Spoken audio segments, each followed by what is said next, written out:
Agus Harimurti Yudhoyono dan Partai Demokrat sudah memutuskan untuk memilih netral di putaran kedua Pilkada DKI Jakarta.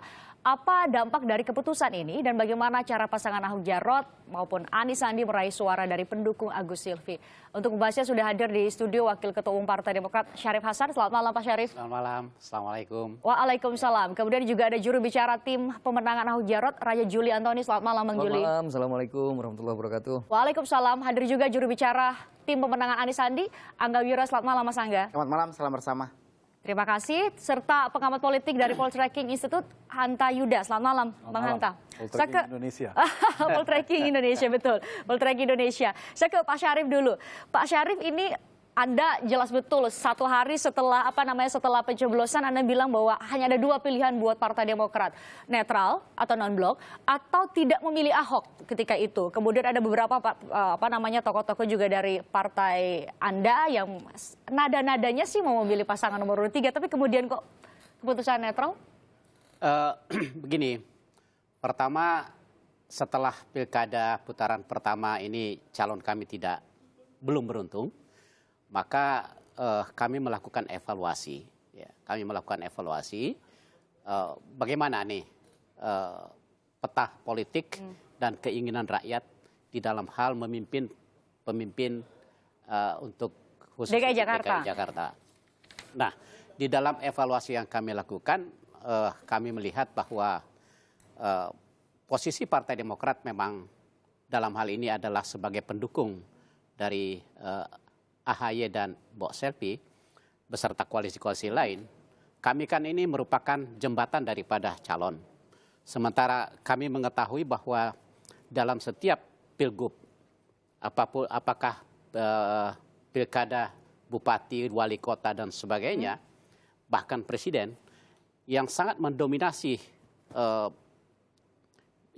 mendominasi dalam hal keberhasilan itu adalah figur. Tokoh.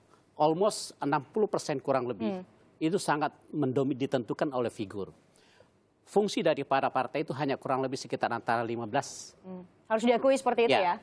Nah, Mas AHY di sini, Mas AHY dan Pak Selvi ini sudah bekerja keras. Dan alhamdulillah rakyat sudah menentukan pilihan dan memberikan amanahnya. 17,05%. Memberikan amanahnya kepada Mas AHY.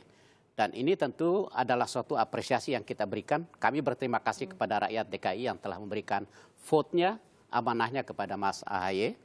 Dan Mas AHY sudah melihat setelah berkonsultasi dengan partai-partai koalisi, menentukan bahwa ada sebaiknya mungkin lebih bagus kalau AHY itu memberikan amanahnya yang diterima dari rakyat itu. Di putaran pertama? Iya, di putaran pertama dikembalikan kepada pemilihnya, kepada votersnya ya, sehingga di dalam hal menjalankan hak konstitusinya itu betul-betul sesuai dengan hati nurani. Nah, inilah komitmen kita, dan tentunya kami sangat menghargai keputusan AHY itu, dan saya juga memiliki suatu asumsi bahwa tentu rakyat, maksud saya pendukung pemilih AHY itu sangat cermat dan sangat betul-betul teliti kemana mereka akan menentukan pilihannya. Di putaran kedua? Ya, bisa dilihat di dalam hal pada saat debat putaran pertama, ya, di debat pertama, kedua, itu kita lihat, dan yang ketiga kita lihat di situ mungkin rakyat bisa mengetahui bagaimana program-program AHY dan bagaimana program-program yang lain. Tentunya di situ mereka dapat memberikan suatu comparison, perbandingan, mana sebenarnya yang bisa kira-kira menjadi opsi lain selain Agus Harimurti Yudhoyono di putaran kedua. Ya. Bang Hanta, ini kalau kita lihat kan seperti pertanyaan saya tadi bahwa nada-nadanya dari tanggal 16 sampai kemudian sebelum ditentukan kemarin pada 19 Maret bahwa mau milih nomor 3 nih nadanya. Apa dari hasil analisis Anda apa yang kemudian membuat bisa dikatakan berubah dong Partai Demokrat dari apa yang selama ini mereka berusaha untuk sampaikan? Justru tidak berubah. Kalau saya ditanya analisisnya sejak awal, pernah dengan Pak Syarif di Kompas juga sore hari, saya memprediksi yang paling mungkin prioritas pertama Demokrat itu adalah netral atau non-blok. Itu nomor 1. Peluang kedua adalah memilih nomor 3. Jadi kalau putus nomor 3 dan memilih mendukung nomor 2 itu adalah alternatif terakhir dan paling kecil, saya katakan hampir kecil kemungkinan. Sehingga kalau disampaikan tadi Pak Sarip juga mengatakan tadi diulang juga bahwa kedua kemungkinan akan non-blok atau ke nomor 3. Dengan keputusan ini justru pasti menguntungkan nomor 2 yang paling bahagia dan happy dengan keputusan ini tentunya ketimbang misalnya ke nomor 3. Itu kita harus membacanya dari dua hal ya. Satu dalam konteks konstelasi politik seperti apa dampaknya, efeknya secara elektoral dan seterusnya. Lalu kita membaca Demokrat. Nah, kalau Demokrat saya menyampaikan, kalau Pak Sarip masih ingat juga, saya biasanya melihat rekam jejak dan biasanya Demokrat akan mengambil posisi yang semacam ini terjadi di Pilpres 2014 yang lalu.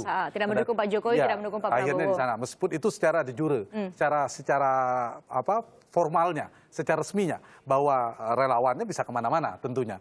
Nah, ini bisa mengambil posisi yang paling aman lah, tanda petik buat Demokrat, karena kita tahu konstelasi politik itu kan tidak bisa hanya dilihat di DKI, ini juga harus dilihat secara konteks nasional. Kendati pun Demokrat sebenarnya lebih bebas ketimbang PKB, PAN dan P3 karena mereka berada dalam pemerintahan. Ini kan tidak lebih bebas. Tapi tidak sesederhana itu. Tentu Pak SBY juga berhitung kalau mendukung ini apa benefit political benefit yang didapatkan dan seterusnya. Jadi menurut saya itu harus dihormati pilihan Demokrat, tetapi Demokrat tidak mendorong untuk golput yang pasti, tetap memilih diserahkan. Itu poinnya. Cuma satu ini bisa dibaca dalam konteks mesin politik Demokrat. Kalau pemilihnya tidak otomatis, seperti saya selalu katakan, PAN dan lain sebagainya kemana, itu keputusan. Mesin politiknya ya paling tidak Demokrat tidak bisa secara mesinnya itu digunakan untuk menangkan salah satu. Tapi pemilihnya itu tetap otonom.